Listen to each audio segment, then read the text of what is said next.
The coffee grows cold in my hands as I stare at the appointment book. The name Vincent Torres circled in red ink. Another court-ordered therapy case. Another angry man who doesn't want to be here, forced to sit across from me and pretend he wants help managing his rage issues. I've been treating trauma victims for 3 years now, ever since I opened this small clinic in Chicago's downtown district. The cramped waiting room smells perpetually of disinfectant and stale coffee. But the rent is affordable and the location accessible to people who need help most. My grandmother Carmela always said I had a gift for reading people, for seeing through their masks to the broken pieces underneath. The clock on my desk ticks toward 10 o'clock. Through the thin walls, I can hear my colleague Dr. Martinez wrapping up his session next door. His patient's voice carries through the drywall. Another success story. Another life slowly piecing itself back together. My office door remains stubbornly closed. Vincent Torres is late. I flip through his file again, though there's precious little information. Age 32. His lawyer had been evasive when scheduling, mentioning only that his client preferred discretion and would pay in cash. Red flags everywhere. But I've learned not to judge my patients before meeting them. Some of the most dangerous-looking men have turned out to be gentle souls pushed too far, while others who appear harmless hide darkness that takes months to uncover.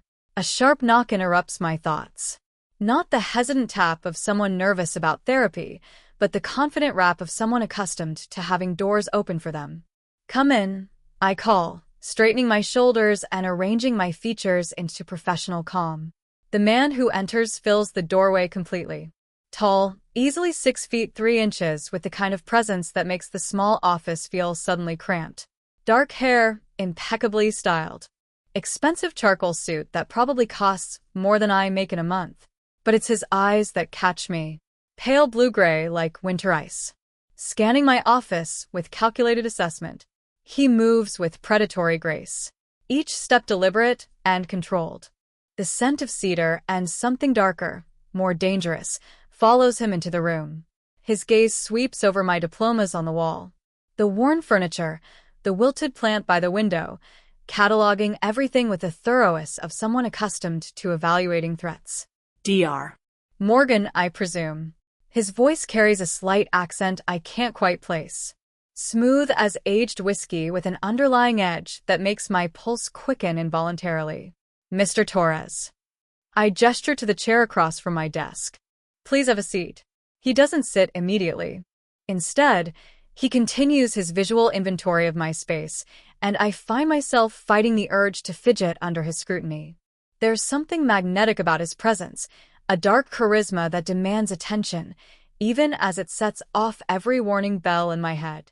When he finally settles into the chair, he doesn't simply sit. He claims the space, leaning back with casual confidence, as if he owns not just the chair, but the entire building. His fingers, I notice, are long and elegant, though a small scar runs across his left knuckle. Another across his jaw, barely visible, but there nonetheless. "So," he says, those pale eyes fixing on mine with unsettling intensity. "How exactly does this work? Do you expect me to lie on a couch and tell you about my mother?" There's mockery in his tone, but I've heard it before. Defense mechanisms come in many forms, and condescension is one of the most common. "We can start however you're comfortable," I reply, keeping my voice level. "Why don't you tell me why you're here?" A smile plays at the corner of his mouth, not reaching his eyes. "I think you already know that, doctor. A court order, anger management. 20 sessions to prove I'm not a danger to society." "Are you a danger to society?" He tilts his head, studying me with renewed interest. That's a rather direct question for someone who's supposed to be helping me. I find honesty saves time. Honesty. He repeats the word like it tastes foreign on his tongue. An interesting concept. Do you practice what you preach, Dr. Morgan? The question feels loaded, though I'm not sure why. What makes you think I don't? Instead of answering, he shifts in his chair, and I catch a glimpse of something beneath his jacket. The subtle bulge that suggests he's armed. "Tell me about the incident that brought you here," I say, consulting his file, though I've already memorized the sparse details. "Which incident would that be?" "The assault charge." His laugh is low, dangerous. A misunderstanding. Someone forgot their manners. I reminded them. With your fists. Sometimes words aren't enough. The casual way he says it sends a chill down my spine. This man is used to violence. Comfortable with it in a way that speaks to experience rather than random outbursts. Do you often solve problems with physical force, Mr. Torres? I solve problems however they need to be solved. We stare at each other across my desk, and I'm acutely aware of how alone we are in this building. My next appointment isn't for 2 hours. Dr. Martinez left 20 minutes ago. The receptionist stepped out for lunch. But I've faced dangerous men before. Abusers, stalkers, men whose rage simmered just beneath polite facades.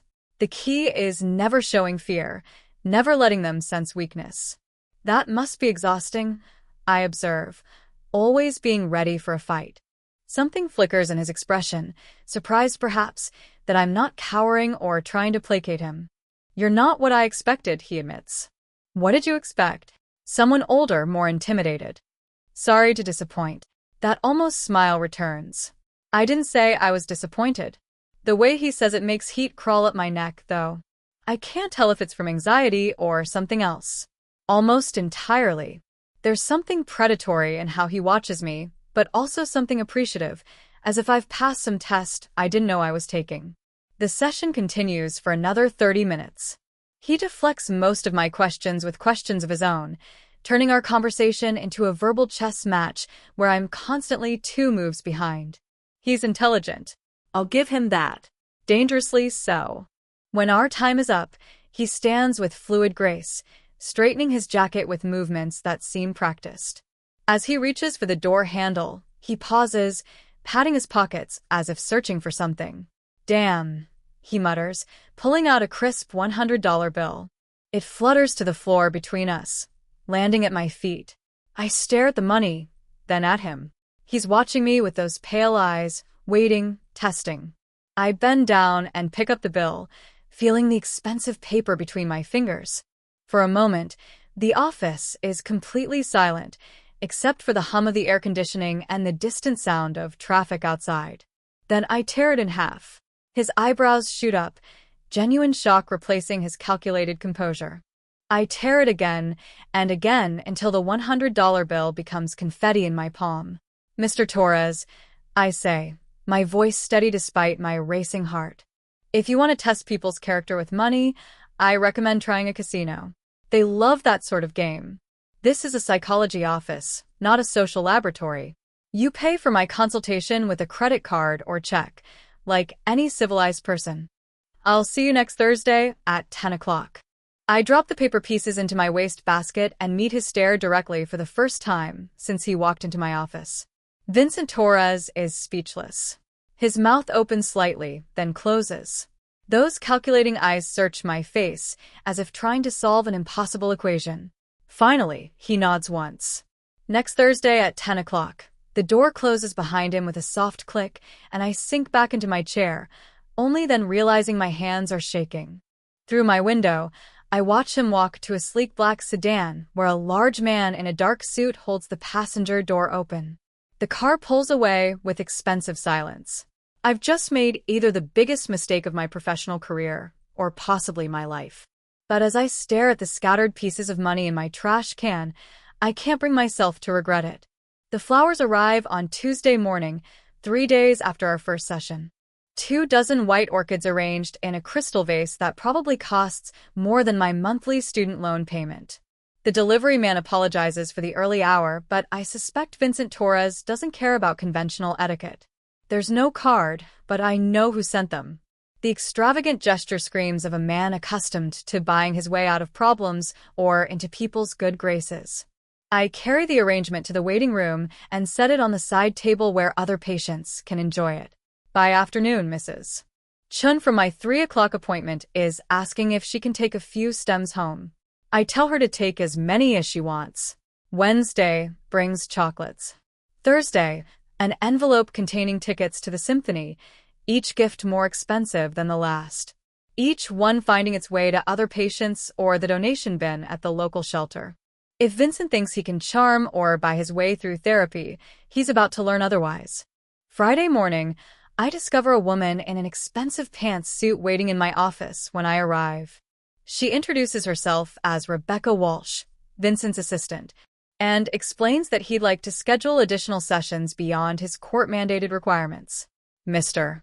Torres is very committed to his personal growth, she says with the practiced smile of someone paid well to manage difficult people.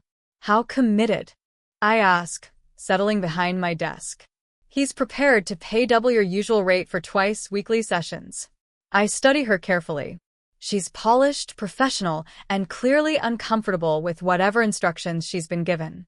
There's something desperate in how she delivers the offer, as if her employer doesn't handle rejection gracefully. Tell Mr. Torres that therapy doesn't work on an expedited schedule. I'll see him Thursday at 10 o'clock as originally planned. A relief flickers across her features before she masks it. I'll relay the message. After she leaves, I sit in the silence of my office and wonder what exactly I've gotten myself into. Men like Vincent Torres don't usually accept no for an answer. Yet here he is attempting to negotiate therapy sessions like business deals. Thursday arrives gray and drizzling, the kind of Chicago weather that seeps into your bones. Vincent appears at exactly 10 o'clock, punctual to the second. Today, he wears a navy suit that fits like a second skin, his dark hair slightly damp from the rain, the scent of his cologne, something expensive with notes of bergamot and danger, follows him into the room. Good morning, Dr. Morgan. He settles into the same chair as before, but his posture is different. Less territorial, more curious. Good morning. Thank you for the flowers, chocolates, and symphony tickets. They found good homes. A smile tugs at his lips. You gave them away. I don't accept gifts from patients, even beautiful ones. The question hangs in the air between us, loaded with meaning I'm not sure I want to examine. He's watching me with those pale eyes. And I'm suddenly aware of how the gray light from the window catches the sharp angles of his face. Especially beautiful ones, I reply, keeping my voice steady. He laughs, a genuine sound that transforms his entire expression. For a moment, the dangerous edge softens, revealing glimpses of the man beneath the intimidation. You're full of surprises, Isabella Morgan. The way he says my first name sends heat spiraling through my chest. I hadn't given him permission to use it. Hadn't told him to call me anything other than Dr. Morgan. Yet hearing it in his deep voice feels oddly intimate. Let's focus on you, Mr. Torres. How was your week? Enlightening. He crosses one ankle over the opposite knee, the movement casual but somehow predatory. I spent considerable time thinking about our last conversation. What specifically? Your reaction to my test. You mean when you tried to bribe me? When I tried to understand what kind of woman I'm dealing with. The admission is more honest than I expected. I lean forward slightly, sensing an opening. And what did you conclude? That you're either very brave or very foolish. Which do you think it is? His gaze sharpens, studying me with renewed intensity. I'm still deciding. We fall into a rhythm over the next 40 minutes. He tells me stories. Supposedly hypothetical scenarios about business deals gone wrong. Partnerships that ended badly, competitors who pushed too far. Each story is laced with violence, testing my reactions, probing for the limits of my professional composure. I listen without judgment, occasionally asking clarifying questions that make him pause and reconsider his narratives. Slowly, patterns emerge. Themes of betrayal, abandonment, the crushing weight of responsibility. Beneath the carefully constructed scenarios, I glimpse fragments of truth. In these hypothetical situations, I say during a lull, the protagonist often seems to be protecting something or someone. Vincent's fingers still on the arm of his chair. What makes you say that? The violence isn't random. It's defensive, reactive rather than predatory. Perhaps the protagonist learned early that the world isn't kind to those who can't protect themselves. How early? The question catches him off guard. For a moment, his mask slips and I see something raw and unguarded in his expression. Pain quickly buried, but not quickly enough. Hypothetically, if you prefer, 8 years old, the protagonist's mother died, and he learned that the people who promise to keep you safe often fail. My chest tightens at the vulnerability in his voice. This isn't hypothetical anymore. This is truth offered like a gift wrapped in razor wire. That's a heavy burden for a child to carry. Children adapt. They survive. Surviving isn't the same as healing. He's quiet for a long moment, those pale eyes distant. When he speaks again, his voice is softer. You talk as if healing is possible for everyone. Don't you think it is? I think some wounds are too deep to close completely, but they can stop bleeding. Our eyes meet across the desk and something passes between us. An understanding, fragile and dangerous. He sees that I'm not afraid of his darkness. And I see that beneath his carefully constructed armor lies a man who's been bleeding for 24 years. The moment stretches, electric with unspoken possibilities. I'm acutely aware of everything about him. The way his shirt fits across his broad shoulders. The slight curve of his mouth when he's thinking. The intensity of his gaze that makes me feel exposed and seen in equal measure. My pulse quickens. And I know I should look away. Should re-establish professional distance. Instead, I find myself leaning closer, drawn by something I don't want to name. Vincent notices. His eyes darken, and I see his chest rise and fall more rapidly. The air between us thickens with tension that has nothing to do with therapy and everything to do with the dangerous attraction crackling like electricity whenever he's near. Then my phone buzzes with a text, breaking the spell. I glance at it automatically. My next appointment confirming their time. When I look up, Vincent's expression has closed off again. Professional distance restored like a wall between us. Our time is up, I say, though I can hear the breathlessness in my own voice. He stands with that fluid grace I'm beginning to recognize, straightening his jacket with practiced movements. At the door, he pauses and turns back to me. Dr. Morgan. Yes. You're the first person who's ever told me wounds can stop bleeding. He leaves without another word, and I'm left staring at the closed door, my heart hammering against my ribs. Whatever this is between us, it's growing beyond my ability to control it. And, the most dangerous part, I'm not sure I want to stop it. Saturday morning, coffee steam curling around the business section headline that makes my blood run cold. Torino Industries closes multi-million-dollar development deal. Vincent Torres, Vincenzo Torino. The black and white photograph shows my patient shaking hands with city officials, his smile polished and professional. But it's the same face that's been haunting my thoughts for weeks. The same pale eyes that seem to see straight through every defense I've built. The same scar along his jawline that I've caught myself staring at during our sessions. I read the article twice, my coffee growing bitter as the pieces fall into place. Torino Industries real estate development. Ties to Chicago's Italian-American business community. The language is careful, diplomatic, but there are undertones. References to traditional family businesses and old-world values that make my skin prickle with unease.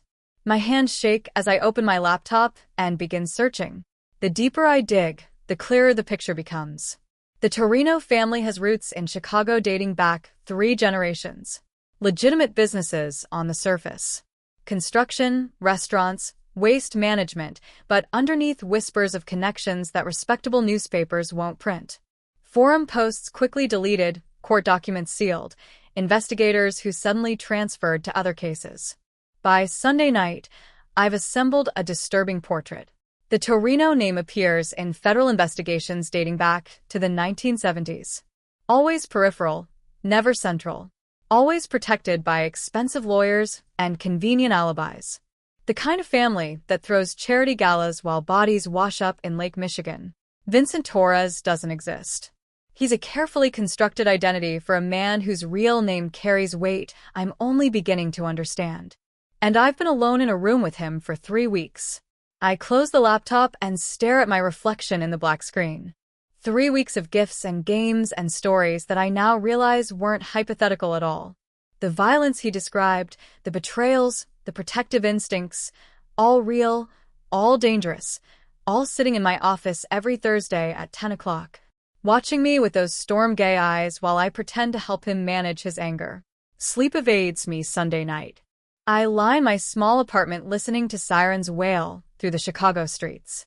wondering what kind of man I've been treating, wondering what he's capable of, wondering why the thought sends heat racing through my veins instead of the terror it should.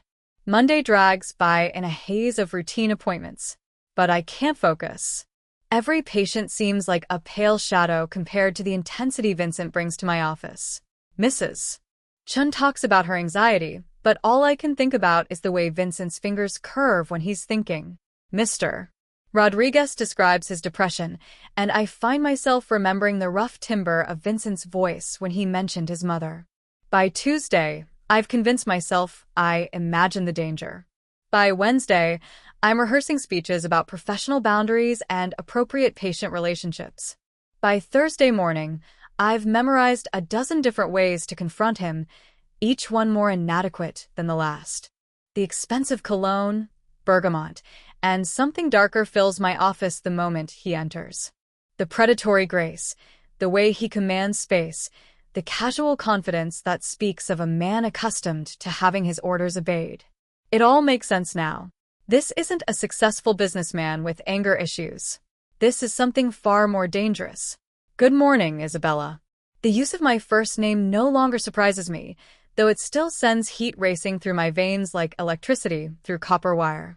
Good morning, Vincenzo. He freezes halfway to his chair, those pale eyes sharpening with sudden attention. For a moment, the mask of Vincent Torres slips completely, revealing the predator underneath. His hand moves slightly toward his jacket before he catches himself. And I realize with a chill that he's armed. He's been armed every time he sat in my office. I see you've been doing research. It wasn't difficult. Your picture was in Saturday's Tribune. I keep my voice steady despite the way my pulse hammers against my throat. Quite a prominent feature in the business section. He settles into his chair with deliberate calm, but I can see the tension in his shoulders. The way his fingers curve slightly, as if reaching for something that isn't there. Every movement is controlled, calculated, dangerous. And what did you discover, Dr. Morgan?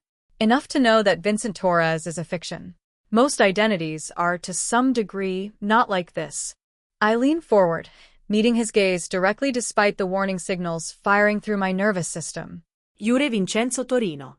Your family has been in Chicago for 3 generations. You're not a businessman with anger management issues. You're something else entirely. What am I then? The question hangs between us, loaded with danger and possibility. I could back down now. Retreat to safe, professional distance. Report him to the authorities and wash my hands of this entire situation. Pretend the last 3 weeks never happened. Instead, I say, you're a man who's been lying to me since the moment you walked into my office. A smile ghosts across his lips, and for a moment, he looks almost boyish. Not lying, protecting. Protecting who? Me or yourself? Both. The honesty in his voice catches me off guard. I expected denials, threats. The kind of intimidation tactics I imagine men in his position employ. Instead, he's watching me with something that looks almost like vulnerability, as if my reaction matters more than it should. You could have disappeared, I point out. Changed your name again, found another therapist, paid off the court system to forget about your anger management requirements. Why didn't you? Because you tore up a $100 bill and told me to behave like a civilized person. He leans forward, and I catch a hint of that dangerous cologne mixing with something uniquely him. Do you have any idea how refreshing that was? Refreshing? Most people either want something from me or they're terrified of me. You treated me like any other patient having a bad day.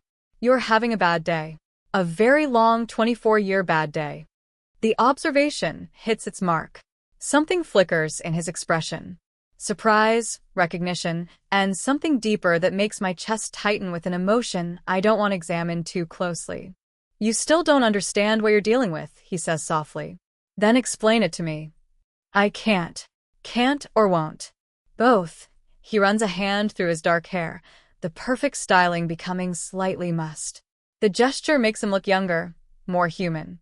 There are things about my world that once you know them, there's no going back to ignorance.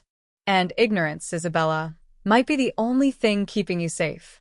The way he says my name, soft, almost caressing, makes heat pool low in my belly. This is dangerous territory, professionally and personally. I should end this session. Refer him to another therapist. Create distance before whatever this is between us grows beyond my ability to control it. But I don't want to. And that realization terrifies me more than anything in his file ever could. I'm not asking for details about your business. I say instead, I'm asking about the 8-year-old boy who lost his mother and decided the world wasn't safe. His mask cracks again just slightly. For a moment, I see past the expensive suits and careful control to the child who learned too young that people leave and promises break.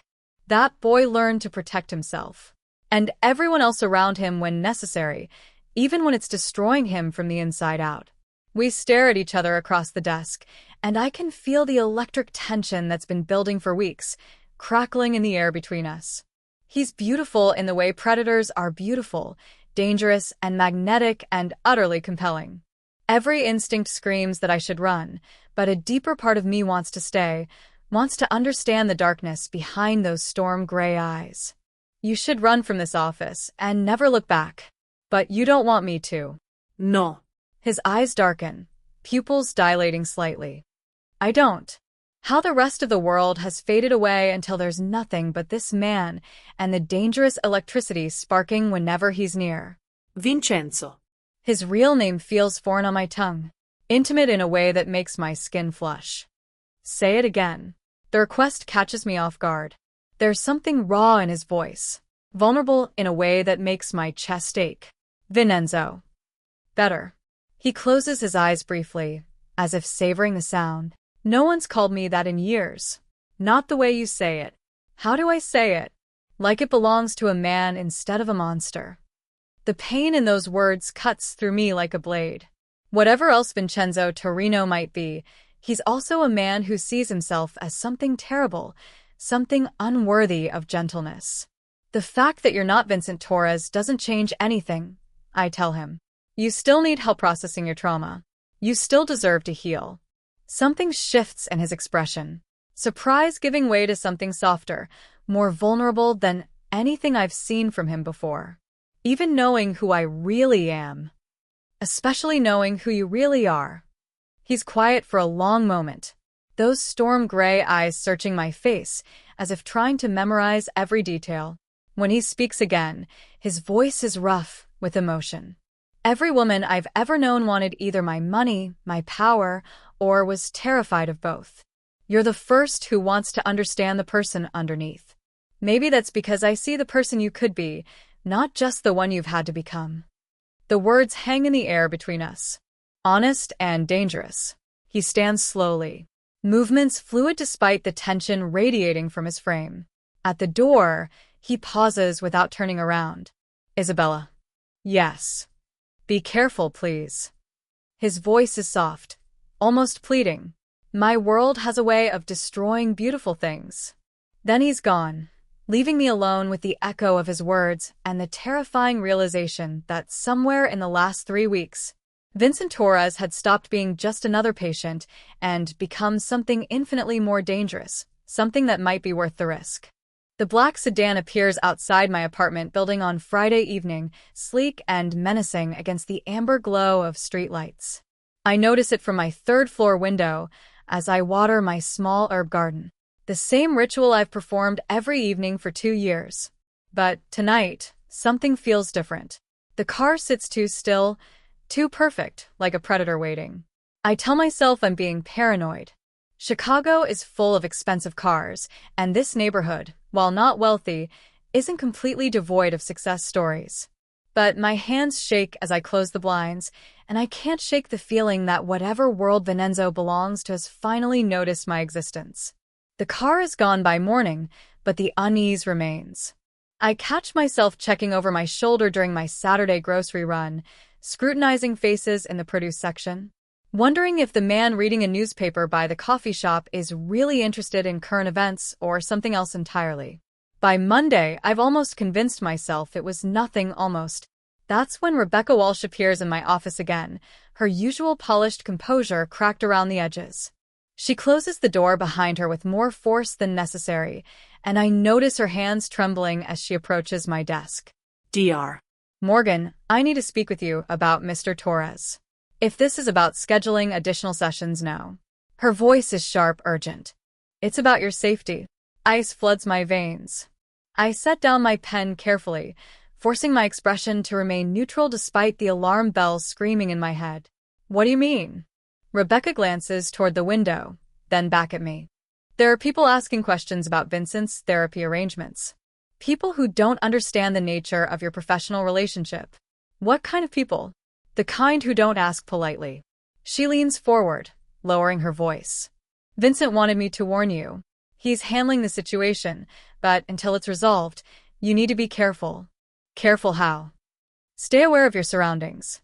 Don't deviate from your normal routines without letting someone know where you're going. And if you see anything unusual, cars, people who don't belong, call this number immediately. She slides a business card across my desk. It's plain white with only a phone number, no name or company information. Rebecca, what exactly is Vincent involved in? Her laugh is bitter. Nothing you want to understand, Dr. Morgan. Just trust me when I say that some people see his weekly appointments as a weakness to be exploited. After she leaves, I sit in the silence of my office, turning the card over in my hands. The rational part of my mind screams that I should report this to the police, should distance myself from whatever dangerous game Vincenzo is playing. But a deeper part, the part that's been captivated by storm gray eyes and vulnerable confessions, whispers that running now would be abandoning someone who needs help. Someone who might need me. Tuesday passes without incident, but I find myself hypervigilant, cataloging every face, every car, every shadow that seems out of place. When Vincenzo arrives for our Thursday session, he looks different. The expensive suit is the same, the controlled movements unchanged, but there's tension in his shoulders that wasn't there before. Dark circles under his eyes suggest sleepless nights.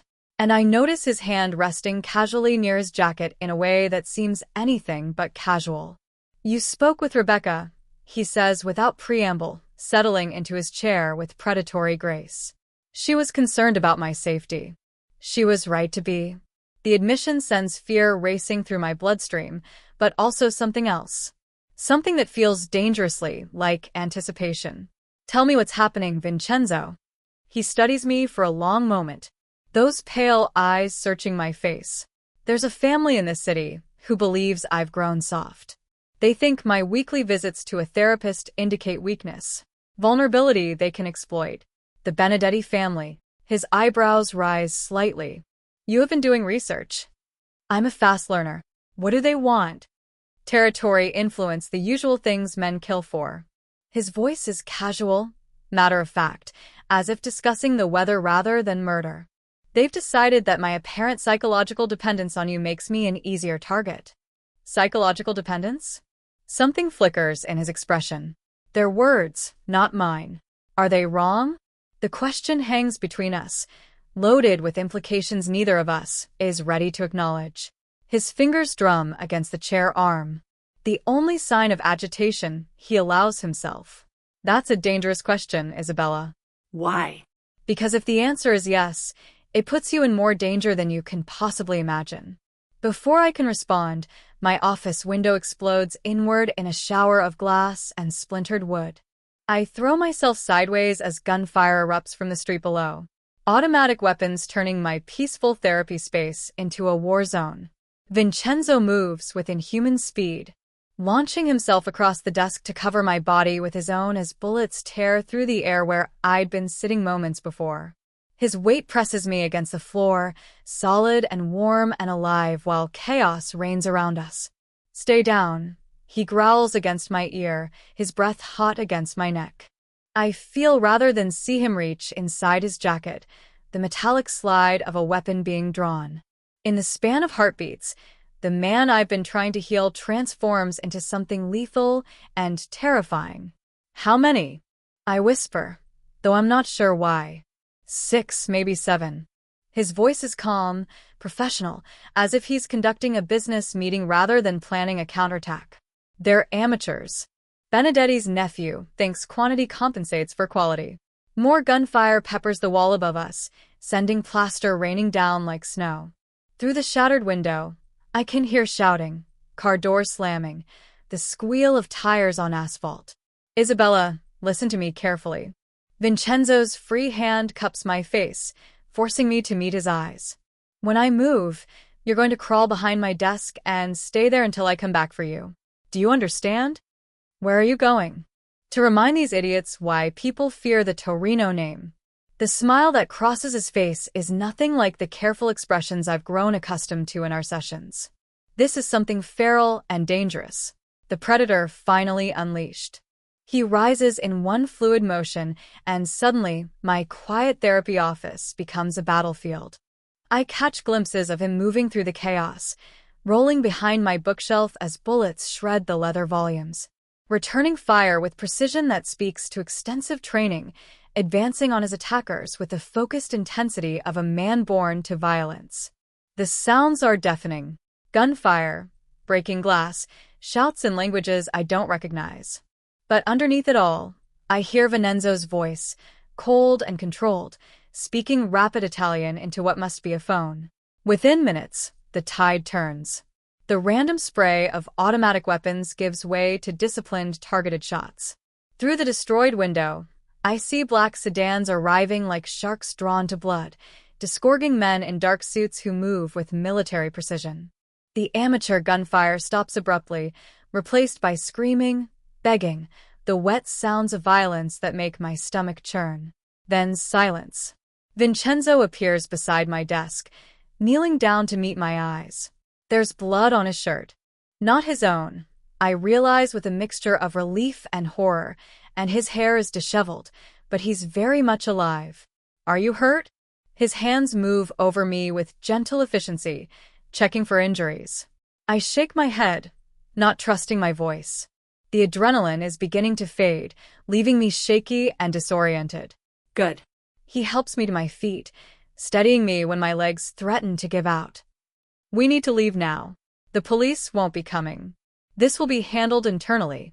The casual certainty in his voice reminds me exactly who I'm dealing with. This isn't a man who relies on law enforcement for protection. This is someone who makes his own rules, enforces his own justice. As he guides me toward the door, I catch sight of the destruction. My office is barely recognizable. Furniture overturned, books scattered, my diplomas hanging askew on bullet-riddled walls. The small space where I've helped so many people heal has become a monument to violence. I'm sorry, Vincenzo says quietly, following my gaze. This is what my world does to beautiful things. But as we step into the hallway, his arm protective around my shoulders, I realize something that should terrify me, but doesn't. In the midst of chaos and gunfire, when men with automatic weapons were trying to kill us both, I felt safer in Vincenzo Torino's arms than I'd ever felt in my life. And that realization changes everything. The safe house sits in Lincoln Park, hidden behind tall hedges and wrought iron gates that look decorative, but clearly serve a more serious purpose. Vincenzo's men move through the shadows like phantoms, their presence both reassuring and terrifying. I've been here for 3 days now. 3 days of trying to process what happened in my office while living in a world where armed guards are as common as housekeeping staff. The house itself is beautiful in an understated way. Hardwood floors, exposed brick walls, furniture that whispers expense without shouting it. Nothing like the gaudy mansion I'd imagined. But it's the small details that reveal its true nature. Bulletproof glass in the windows, reinforced doors, security cameras disguised as decorative elements. I'm examining a first-edition Hemingway in the library. When Vincenzo finds me, he moves silently, a skill I'm beginning to realize he's perfected over years of necessity. Today, he wears dark jeans and a black cashmere sweater instead of his usual suit. The casual clothes doing nothing to diminish his commanding presence. How are you sleeping? His voice carries genuine concern, and I notice the dark circles under his eyes have deepened. Better than you, apparently. I close the book, running my fingers over the leather binding. When was the last time you slept more than 2 hours? Sleep is a luxury I can't afford right now. Neither is exhaustion when people are trying to kill you. A smile ghosts across his lips, still trying to take care of everyone, even in a safe house surrounded by armed guards. It's what I do. I study his face, noting the tension in his jaw, the way his shoulders never fully relax. Besides, we never finished your session Thursday. I think circumstances called for a postponement. All the more reason to continue now. Unless you'd prefer to process trauma through gunfights. He's quiet for a moment, those storm gray eyes searching my face. You realize what you're asking? To continue therapy sessions with a man whose world just tried to kill you? Your world didn't try to kill me. Your enemies did. There's a difference, is there? The pain in his voice makes my chest ache. I stand, moving closer until I can see the flecks of silver in his eyes. Smell the cedar and bergamot cologne that's become as familiar as my own perfume. Yes, there is. Because you threw yourself between me and those bullets without hesitation. Because you're torturing yourself with guilt over something that isn't your fault. Because you're still the same man who lost his mother at 8 and learned the world wasn't safe. His jaw tightens. That man is dangerous to everyone around him. That man is in pain and deserves healing, even if it costs you everything. The question hangs between us, loaded with implications that make my pulse quicken. We're standing close enough that I can feel the heat radiating from his body. See the faint scar along his jawline that I've wondered about for weeks. Vincenzo, sit down, please. To my surprise, he complies, settling into the leather armchair by the fireplace. I take the matching chair across from him, the familiar dynamic somehow comforting despite our changed circumstances. Tell me about the night your mother died. His entire body goes rigid. Isabella, you said she died when you were 8. You've referenced her death multiple times. But you've never told me what actually happened because it's not relevant to it's the foundation of everything else. The reason you learn not to trust, not to let people close. The reason you've built walls so high that it takes gunfire to make you show genuine emotion. He stares into the fire, flames dancing across his sharp features. When he speaks, his voice is barely above a whisper. She was supposed to be safe. My father promised she'd be safe. Safe from what?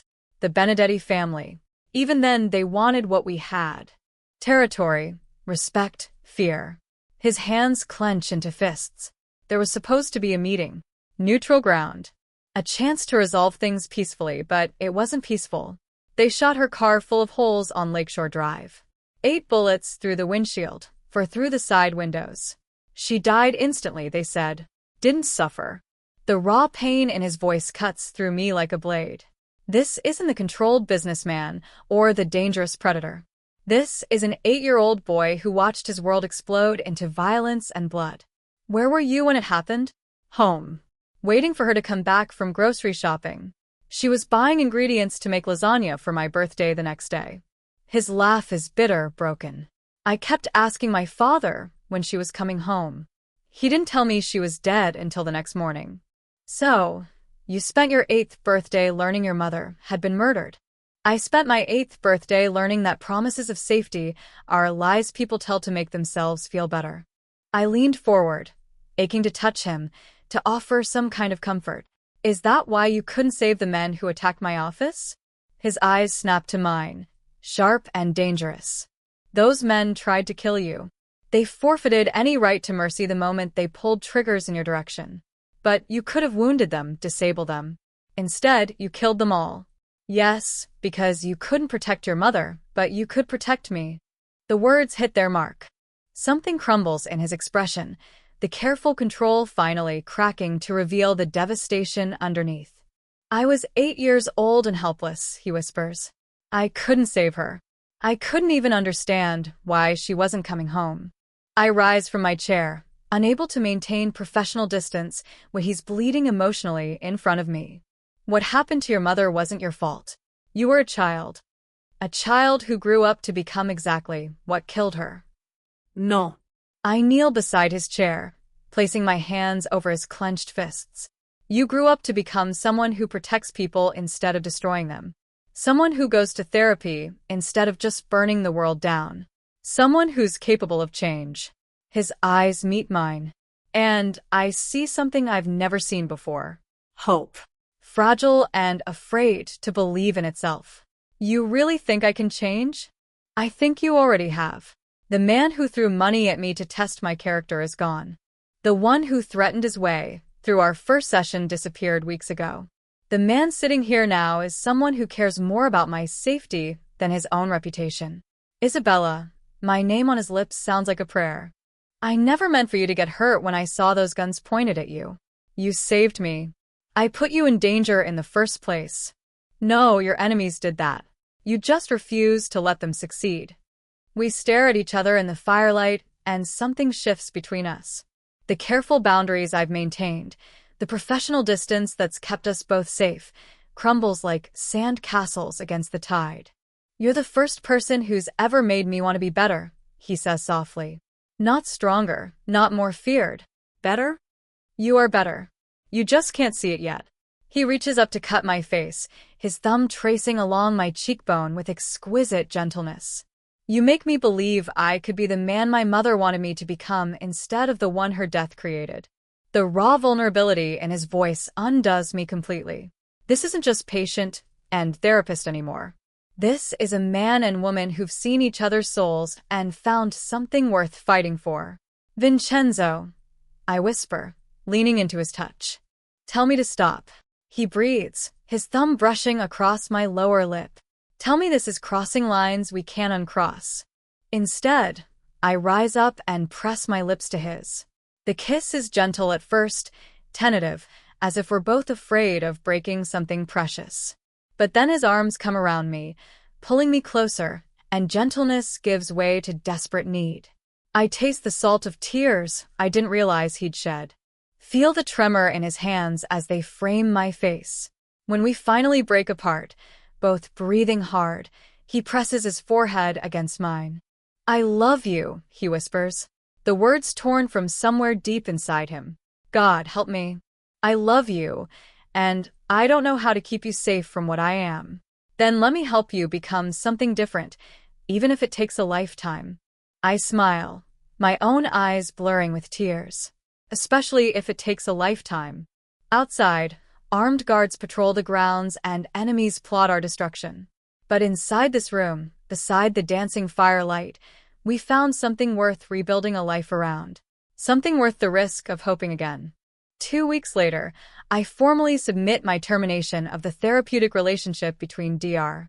Isabella Morgan and Vincent Torres to the State Licensing Board.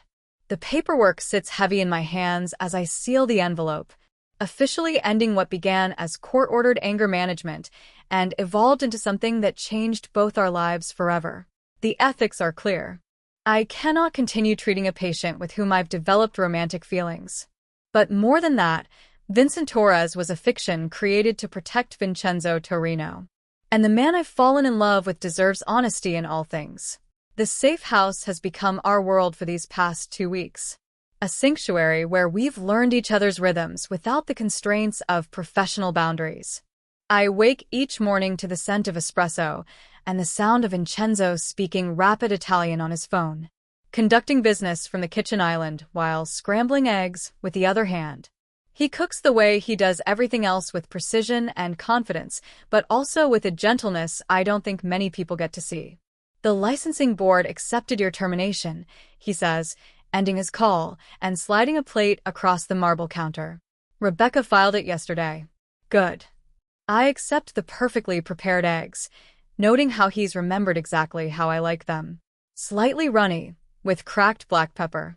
It feels strange, officially ending something that was never really what we thought it was. No regrets. I meet his eyes across the kitchen. These storm-gray depths that have become as familiar to me as my own reflection, only that I can't help you heal professionally anymore. You're helping me heal in ways that matter more. He moves around the counter to stand beside me, his hands settling at the small of my back with casual possessiveness. The touch sends warmth spiraling through my chest, as it has every time he's touched me these past 2 weeks. Isabella, there's something we need to discuss. Something in his tone makes me set down my fork. That sounds ominous. The Benedetti situation is resolved permanently. I don't ask for details. Over the past 14 days, I've learned which questions to avoid, which aspects of his world I'm better off not understanding. The important thing is that we're safe, which means you can go home if you want to. Back to your apartment, your practice, your normal life. The words hit me like a physical blow. After 2 weeks of waking up beside him, of falling asleep to the sound of his breathing, the thought of returning to my empty apartment feels impossible. Is that what you want? His jaw tightens. What I want and what's best for you aren't the same thing. Let me be the judge of what's best for me, Isabella. He turns to face me fully, his hands framing my face with exquisite gentleness. I love you more than I've ever loved anything in my life. But loving me means accepting a world where armed guards are normal, where your safety depends on other people's fear of my name, where you'll never be completely safe because of who I am. And you think I should run from that? I think you should have the choice to run from that. I cover his hands with mine, holding his gaze steadily. I'm not running, Vincenzo. I'm choosing you, choosing this, choosing us. Whatever that means. Something vulnerable flickers in his expression, even knowing what it costs. Especially knowing what it costs. He kisses me then, soft and desperate, as if trying to memorize the taste of my lips. When we break apart, he rests his forehead against mine. There's something else. Something I need to show you. An hour later, we're driving through Chicago's North Side in one of his more subtle cars. A silver BMW that screams money without advertising danger. The October air carries the scent of dying leaves and the promise of winter. And I find myself studying Vincenzo's profile as he navigates traffic with the same controlled precision he applies to everything else. We stop outside a building I don't recognize. Modern glass and steel rising 12 stories into the gray sky. The ground floor displays are empty, but I can see the bones of what was once a thriving commercial space. What is this place? It was going to be a medical complex. High-end practices, private therapy offices, concierge healthcare. He parks and turns to face me. The developers ran out of money 6 months ago. I bought it last week. My heart starts beating faster. Why? Because you need a new office, and I want you to have exactly what you deserve. Not a cramped space with thin walls and broken security, but something worthy of the work you do. I stare at the building, then at him, overwhelmed by the gesture. Vincenzo, I can't accept something like this. It's too much. It's not a gift. It's an investment. His voice carries a note of uncertainty I've rarely heard from him. I want to be your partner in this. Not just romantically, but professionally.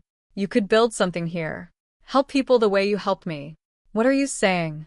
I'm saying that I want to fund a trauma recovery center. Your trauma recovery center. State-of-the-art facilities, a full staff of counselors and psychiatrists, sliding scale fees, so anyone can afford help. Everything you've ever dreamed of building. The magnitude of his offer steals my breath. Why? Because you showed me that healing is possible, even for someone like me. Because the world needs more people who see broken things as worth fixing instead of throwing away. Because I want to do something with my resources that honors what my mother would have wanted instead of just avenging what she lost. Tears blur my vision as the full meaning of his words sinks in. This isn't just about giving me a new office. This is about transformation, about taking everything dark and violent in his world and channeling it towards something beautiful. Show me inside. The interior is a blank canvas. Empty spaces waiting to be filled with purpose. But as we walk through the echoing halls, I can see it. Consultation rooms with comfortable chairs and soft lighting. Group therapy spaces designed to feel safe and welcoming. Offices for counselors specializing in everything from domestic violence to addiction recovery. The top 3 floors would be residential, Vincenzo explains, his voice echoing in the empty space for patients who need intensive care. Somewhere safe to heal without outside pressure. Like a safe house for broken souls. Exactly. We stop in what will be the main reception area. Floor-to-ceiling windows offering a view of Lincoln Park's autumn colors. I can imagine patients sitting here gathering courage to face their traumas, supported by people who understand that healing is possible. There's one condition, Vincenzo says quietly. What? Some of my people. They carry wounds that can't be treated in traditional settings.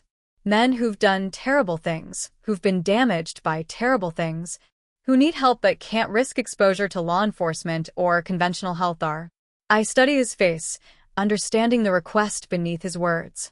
You want me to treat members of your organization. Only if you're comfortable with it. Only if you think it's something you can do safely. But yes, there are people in my world who deserve a chance to heal, even if they can't seek help through normal channels. The ethical implications are staggering, but so is the potential impact. How many violent men might choose a different path if healing were available to them? How many cycles of trauma and revenge might be broken? They would have to be completely honest with me. No lies, no false names, no pretending to be something they're not. Agreed. And they would have to genuinely want help, not just be going through the motions to appease you or anyone else. Of course. And you would have to promise me that anything discussed in therapy stays confidential, even from you. Even if they tell me things about your business that you'd rather not have revealed. He's quiet for a long moment. And I know I'm asking him to surrender a level of control that goes against every instinct he's developed over 24 years of survival. Yes, he says finally. I promise. I walk to the windows, looking out at the city we'll serve, the lives we might be able to change. When I turn back to him, I see vulnerability in his expression, as if my answer will determine not just our future, but his sense of whether redemption is truly possible for men like him. When can we start construction? The smile that breaks across his face is like sunlight after a storm, transforming him from dangerous predator to the man I've fallen in love with. I'll make some calls. He crosses the empty space to pull me into his arms, and I let myself melt against his chest, breathing in the scent of cedar and bergamot that has become synonymous with safety. Isabella. Yes. I know this isn't the normal way relationships develop. I know there are things about my life that will never be conventional or safe or easy. Are you trying to talk me out of this again? I'm trying to make sure you know what you're choosing. I pull back to meet his eyes. I'm choosing the man who threw himself between me and bullets without hesitation. I'm choosing someone who wants to build healing centers instead of just building walls. I'm choosing you, Vincenzo Torino, exactly as you are and exactly as you're becoming. He kisses me then, deep and claiming a promise sealed with touch and breath and the absolute certainty that whatever comes next, we'll face it together. Outside, Chicago hums with its usual chaos, traffic and sirens, and the million small dramas of urban life. But inside this empty building, surrounded by possibilities and plans, we found something precious enough to build a future around. I wake to darkness and the acrid smell of chloroform clinging to my sinuses. My head throbs with each heartbeat, and when I try to move, zip ties bite into my wrists. The surface beneath me rocks gently. A boat, I realize with growing terror. Through the small porthole beside me, I can see the lights of Chicago's skyline glittering in the distance. Memory returns in fragments. The parking garage beneath our new building. The excitement of showing Vincenzo the architectural plans. The shadow that moved behind a concrete pillar just as something pressed against my face. Chemicals sweet and suffocating. I've been here before in a way, not physically, but psychologically. Every trauma victim I've ever treated has described this moment. The sudden understanding that control has been stripped away. That survival depends on intelligence rather than strength. Ah, the famous DR. Morgan awakens. The voice carries a slight accent, different from Vincenzo's smooth Italian inflections. Russian maybe, or Eastern European. I turn toward the sound and see a man silhouetted against the cabin lights. Tall, lean, with silver-streaked hair and cold eyes that reflect the artificial illumination like a predator's. You must be Anton Benedetti, I say, keeping my voice steady despite the fear coursing through my veins. Very good. Your boyfriend has mentioned me, I take it. Former patient. I correct automatically, then immediately regret the distinction. Showing weakness to men like this is tantamount to suicide. He laughs, the sound carrying no warmth. Ah, yes. The therapeutic relationship. How clinical of you. Tell me, doctor, did your Hippocratic oath cover falling in love with murderers? Did yours cover kidnapping psychologists? The backhanded slap comes fast, snapping my head to the side and filling my mouth with the taste of copper. Stars explode across my vision, but I force myself not to cry out. Men like Benedetti feed on fear and pain, denying them that satisfaction is the only power I have left. You have spirit. I can see why Torino is obsessed. Benedetti settles into a chair across from me, studying my face with clinical detachment. He's destroyed 3 generations of my family's work because of you. Do you understand that? I understand that he defended himself when your people tried to kill him. Self-defense. Benedetti tastes the words like wine.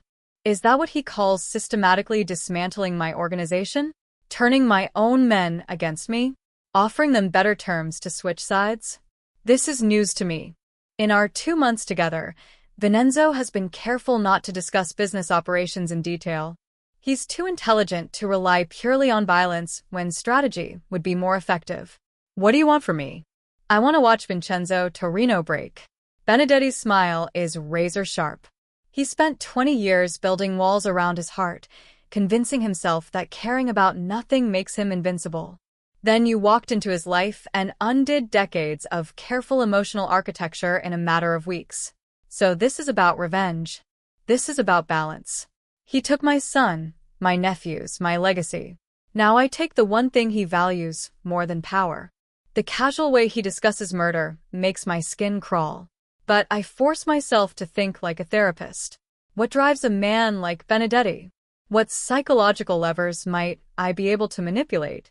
You're afraid, I observe. His eyes sharpen dangerously. Excuse me. This elaborate kidnapping, the psychological torture. It's not about revenge. It's about fear. Vincenzo outmaneuvered you. And now you're terrified that everyone will see you as weak. Another slap harder this time. Blood trickles from my split lip. But I continue. You could have just killed me, put a bullet in my head, and dumped my body where he'd find it. But you didn't because that wouldn't prove your superiority. You need him to suffer publicly, to beg, to show weakness, because if he doesn't break, then everyone will know that you've already lost. Shut up. How many of your own men are having doubts right now? How many are wondering if Vincenzo's offer is more attractive than loyalty to a leader who can't protect them? I said, shut up. This slap sends me sprawling, the chair tipping backward until my head cracks against the cabin wall. Pain explodes through my skull, but through it I hear something that makes my blood run cold. The sound of phones buzzing simultaneously throughout the boat. Benedetti's expression changes from rage to confusion to fear in the space of heartbeats. He snatches his phone and I watch his face drain of color as he reads whatever message has appeared. Boss. One of his men calls from the upper deck. We got problems. Through the porthole, I can see lights moving on the water. Boats approaching from multiple directions, their searchlights cutting through the darkness like swords. The cavalry has arrived, but I know better than to feel relieved. When men like Vincenzo come for what's theirs, the resulting violence leaves no room for mercy. Benedetti grabs my arm, hauling me upright with brutal efficiency. Move. He drags me up the stairs to the main deck where his men stand at the railings with automatic weapons, but there's uncertainty in their postures, doubt in their eyes. These are soldiers facing an enemy they're no longer sure they can defeat. How many boats? Benedetti demands. 8, maybe 10. They're surrounding us and the shoreline blocked. Torino's people are everywhere. A spotlight suddenly blazes from the largest approaching vessel, illuminating our deck in harsh white light. Through the glare, I can see Vincenzo standing at the bow like an avenging angel, his dark hair whipping in the lake wind. Anton Benedetti. His voice carries across the water through electronic amplification, cold and implacable as winter. You have something that belongs to me. She belongs to herself, Benedetti shouts back. But I can hear the desperation beneath his bravado. Isabella. Vincenzo's voice softens slightly when he says my name. Are you hurt? I want to answer, but Benedetti presses a gun to my temple, the metal cold against my skin. One word, and your brains decorate the deck. But I don't need to speak. The blood on my face tells Vincenzo everything he needs to know. Even from this distance, I can see his expression change. The controlled mask finally slipping to reveal something primitive and murderous. You shouldn't have touched her face, Anton. The quiet menace in those words makes several of Benedetti's men exchange glances. This is what I've been trying to explain. They're not just facing Vincenzo's anger. They're facing the wrath of a man who has nothing left to lose. Here's what's going to happen. Vincenzo continues, his voice carrying easily across the water. You're going to release Isabella unharmed. In return, I'll allow you to live. You're in no position to make demands, Torino. I have your woman, and my men have enough firepower to turn your boats into driftwood. Look behind you, Anton. The command is delivered with such quiet certainty that Benedetti can't help but turn. Standing at the stern of his own boat, having somehow boarded without detection, are 4 men in dark suits. Not Benedetti's men, Vincenzo's. They move with the fluid precision of professional soldiers. And suddenly, Benedetti's crew find themselves outnumbered on their own vessel. How? Benedetti whispers. You recruited from the bottom of the barrel. One of Vincenzo's men says conversationally. Half your crew were already on my payroll. The betrayal hits Benedetti like a physical blow. His gun wavers against my temple as he realizes the extent of his miscalculation. Vincenzo hasn't just outmaneuvered him tactically. He's been systematically destroying his organization from within for weeks. This was never about the shooting at Isabella's office. I realize aloud, that was just the opening move. You've been planning this takeover for months. Vincenzo's slight smile is visible even across the water. My psychologist is very perceptive. Former psychologist, Benedetti snarls, but there's no strength left in his voice. No, I say quietly, my words carrying in the sudden stillness. Current partner in business and in life, the distinction matters more than I can explain. I'm not just the woman Vincenzo loves. I'm his equal, his collaborator, someone who chose this world with full knowledge of its costs, and apparently someone who's learned to manipulate dangerous men with nothing more than psychological insight and perfectly timed provocations. Anton, Vincenzo calls out.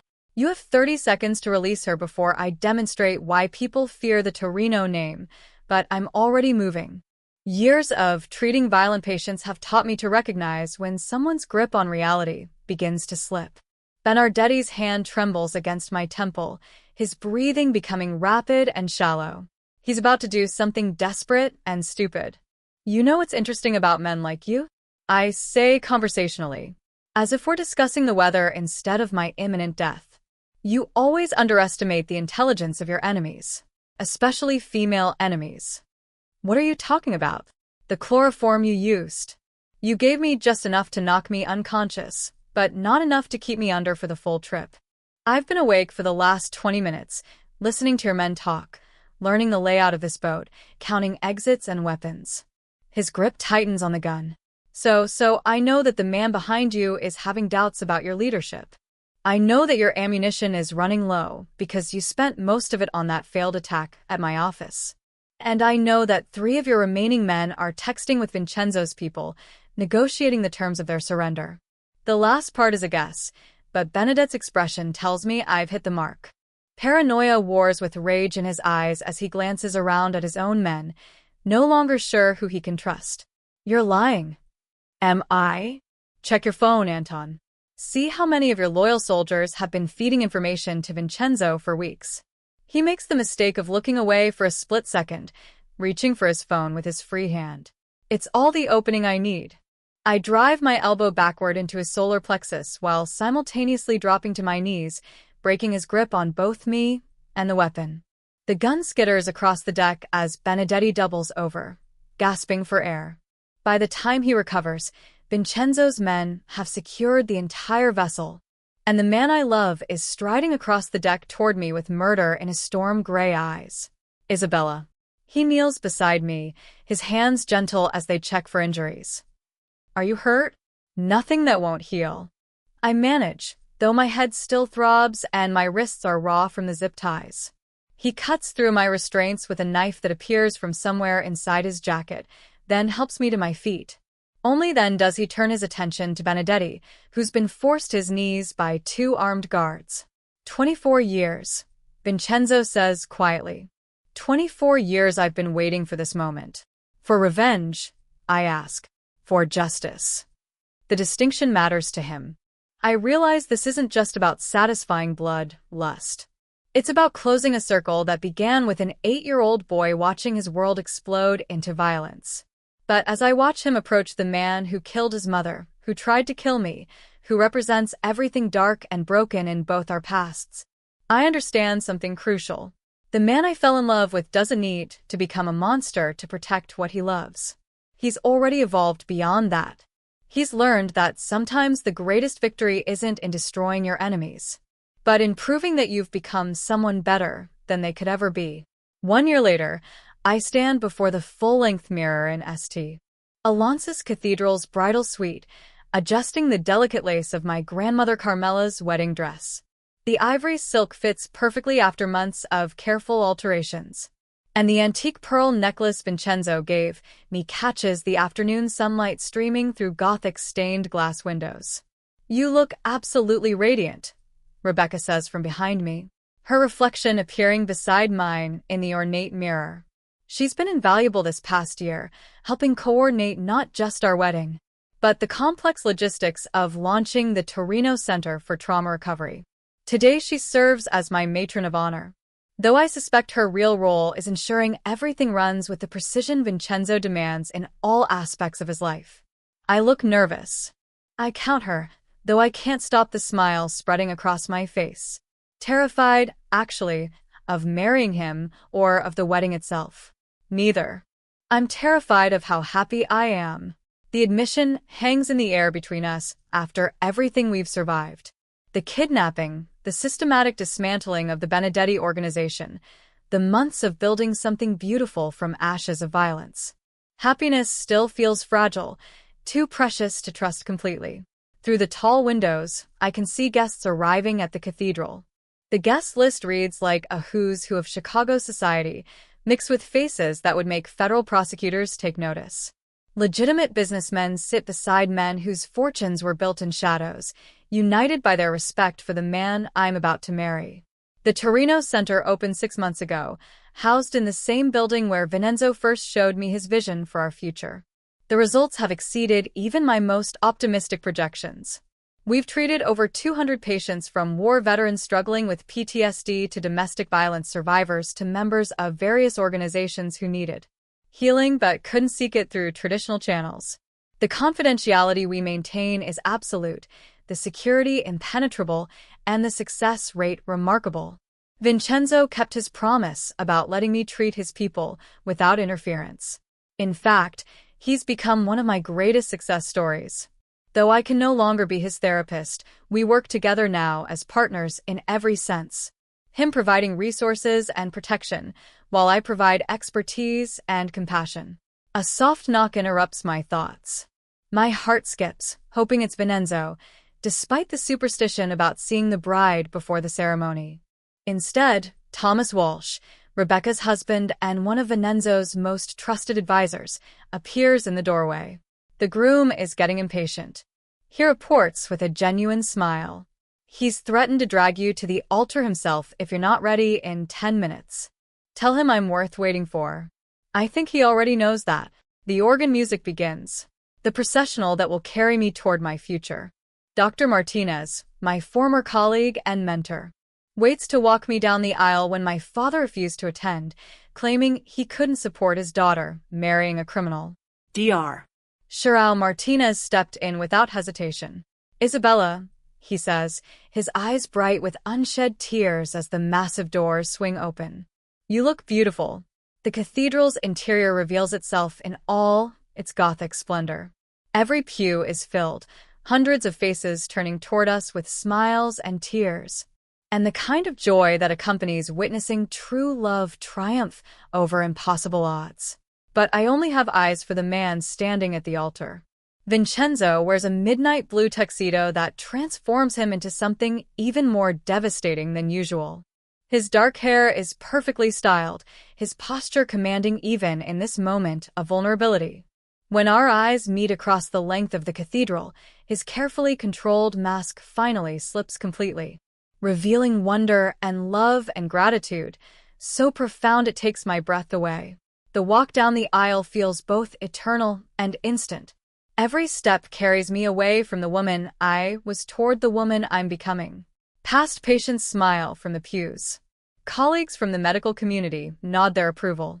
And members of Vincenzo's organization watch with respect due to their future boss's wife. When I finally reach the altar, Dr. Martinez places my hand in Vincenzo's with a gentle smile. The contact sends electricity up my arm, the same spark that's existed between us since that first session where he tried to bribe me with $100 bills. "You're beautiful," he murmurs for my ears alone. "You're not bad yourself." The priest begins the ceremony, his words echoing in the vaulted space. But I'm lost in Vincenzo's storm-gray eyes. I see our entire journey reflected there. The cautious beginning, the dangerous middle, the explosive resolution, and now this perfect moment of peace. When it comes time for vows, Vincenzo produces a folded piece of paper from his jacket pocket. His hands shake slightly as he unfolds it. And I realize this is the first time I've seen him nervous about anything. "Isabella," he begins, his voice carrying clearly through the cathedral despite his nerves. "A year ago, you tore up my money and told me to behave like a civilized person. You had no idea you were talking to a man who'd forgotten what civilization looked like." Gentle laughter ripples through the congregation, warm and approving. "You showed me that healing is possible, even for someone who'd built his life around violence and control. You taught me that strength isn't about how much fear you can inspire, but about how much love you can protect. You proved that some things are worth changing for, worth fighting for, worth risking everything to keep safe." My eyes fill with tears as his words wash over me, each one carefully chosen and deeply meant. "I promise to spend every day of our life together becoming the man you see when you look at me. I promise to protect not just your body but your dreams, your work, your beautiful heart that sees hope in broken things. I promise to love you with the same intensity one once reserved for revenge, and to build something beautiful with you from the ashes of everything dark." In my past, he folds the paper, his eyes never leaving mine. "You tamed me, Isabella Morgan. Not through force or manipulation, but through love so pure it transformed everything I thought I knew about myself. Thank you for seeing the man I could become instead of just the monster I was. When it's my turn, I don't need notes." The words come straight from my heart, flowing as naturally as breathing. "Vincenzo, when you walked into my office that first day, you were broken, but you were also brave enough to keep coming back. Honest enough to let me see your wounds. Strong enough to do the hard work of healing. You taught me that love isn't about fixing someone. It's about choosing to grow together, to face the darkness as partners, to build something stronger than either of us could create alone." I reach up to touch the scar along his jawline, a gesture so familiar now it feels like coming home. "I choose you, not despite your past, but because of how you've transformed it into something meaningful. I choose this life we're building together, this work we're doing, this love that's turned both of us into better versions of ourselves. You didn't need taming, my love. You just needed someone who could see your true nature and love it completely." The priest pronounces us husband and wife. And when Vincenzo kisses me, the cathedral erupts in applause and cheers, but I barely hear it over the sound of my own heartbeat, over the whispered, "I love you," he breathes against my lips. The reception flows seamlessly at the Torino family estate, a sprawling mansion on Lakeshore Drive that speaks to old money and older traditions. Tables laden with Italian delicacies fill the gardens, while a string quartet plays classical music that mingles with laughter and conversation in multiple languages. I dance with my new husband under strings of lights that turn the evening into something magical. His arms around me feel like safety and adventure combined, promise and fulfillment in perfect balance. "Any regrets?" he murmurs against my ear as we sway to the music. "Only that we can't do this every day. The wedding or the marriage, the moment when I get to choose you all over again." Later, after the cake has been cut and the heartfelt toasts have been made by both his family and mine, we slip away from our own reception to walk along the lake. The lights of Chicago sparkle across the water like fallen stars. and I can see the building that houses our treatment center glowing softly in the distance. What are you thinking about? Vincenzo asks, following my gaze toward the city we've chosen to serve, everything we've built, everything we're going to build. Second thoughts? I turn in his arms. This man who was once my patient and is now my partner, in every sense of the word. Never. But I do have one question. What's that? What would have happened if I hadn't torn up that $100 bill? If I'd just taken your money and let you walk away? He considers this seriously, as he does all my questions. I think I would have spent the rest of my life wondering about the woman who wasn't afraid of me. I think I would have come back eventually just to understand why you were different. So, we were always going to end up here. I think we were always going to save each other, he says simply, one way or another. 5 months elapsed, and I awoke to the familiar aroma of espresso from the kitchen, now often accompanied by the subtle pangs of morning sickness. Vincenzo had already been up for an hour, juggling business calls with the precise preparation of breakfast, a routine as natural as breathing. I found him at the kitchen island, phone pressed to his ear, speaking rapid Italian, while simultaneously scrambling eggs with effortless skill. The moment he saw me, his face softened into that unique smile reserved solely for me, and he swiftly concluded his call. "Buongiorno, Bella," he greeted, drawing me into his arms with exquisite tenderness. "How are you feeling this morning?" Like I'm cultivating a whole new person inside me. "You are indeed cultivating a new person within you," he affirmed. "Our person." The awe in his voice made me chuckle. For a man who had forged an empire through calculated risks and strategic planning, the prospect of fatherhood had unexpectedly transformed him, leaving him remarkably emotional and gentle. "Have you considered names?" I inquired, accepting the perfectly cooked eggs and toast he slid across the counter. If it's a girl, I envision naming her after my mother, Lucia. And for a boy, something strong, a name that honors our heritage while looking to the future. He paused, his gaze fixed on my face. "What are your thoughts?" Through the kitchen windows of our new residence, not the safe house where our love had first bloomed, but a sprawling estate in Lincoln Park, I could envision the gardens where our children would someday play, the lake where we'd teach them to swim, and the city where they would learn how their parents had forged something profound from the wreckage of their individual pasts. The Torino Center continued its flourishing trajectory, serving more patients each month and pioneering research into advanced trauma recovery methodologies. Concurrently, Vincenzo's organization had undergone its own metamorphosis, with legitimate enterprises progressively supplanting the clandestine operations of his youth. While violence persisted at the fringes, an unavoidable reality in his world, it no longer served as the default solution to every challenge. We had learned to love without sacrificing our individual identities, to heal without erasing the memories of our origins, and to construct a beautiful life that honored both our scars and our aspirations.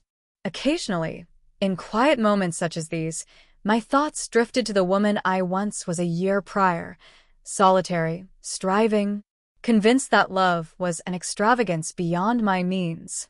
I reflected on the man who had first entered my office bearing a false identity and genuine wounds, desperate for solace, but fearful of entrusting anyone with his truth. Neither of us had foreseen discovering salvation in the other. Neither of us had planned to fall in love with someone from an entirely disparate world. Yet love, I had come to understand, transcends meticulous planning or absolute security, or choosing the most pragmatic path. It is about recognizing another's potential and empowering them to realize it. It is about encountering your perfect complement in the most improbable individual and concluding that impossible merely necessitates a more inventive approach to making it succeed. It is the narrative of a Mafia leader cultivating gentleness and a therapist embracing fierceness, two broken spirits uniting to become whole. As Vincenzo's hand rested protectively on my still flat belly, as our shared future blossomed within me, one precious cell at a time, I held an unshakable certainty that we would provide our children with something neither of us had possessed.